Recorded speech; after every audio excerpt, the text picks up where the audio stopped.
সূর্যোদয় থেকে সূর্যাস্ত কোটি মুসলমান এক মাস রোজা রাখেন। গরমের দিনে কোথাও কোথাও ২০ ঘন্টাও উপোস থাকতে হয়। কিন্তু এতে শরীরে কি ঘটে? শেষবার খাওয়ার প্রায় ৮ ঘন্টা পর্যন্ত শরীর স্বাভাবিকভাবে খাবার হজম করে।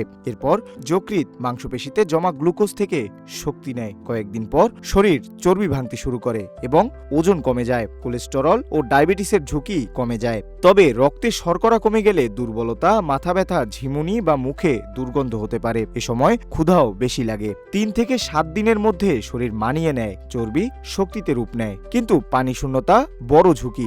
ইফতারের পর পর্যাপ্ত পানি ও সুষম খাবার যেমন কার্বোহাইড্রেট, প্রোটিন, চর্বি, লবণ ইত্যাদি জরুরি। ৮ থেকে ১৫ দিনে অনেকেই হালকা ও সতেজ বোধ করেন। বিশেষজ্ঞদের মতে কম ক্যালোরি গ্রহণে শরীর নিজেকে মেরামতে মন দেয়, সংক্রমণ প্রতিরোধে সহায়তা পায়।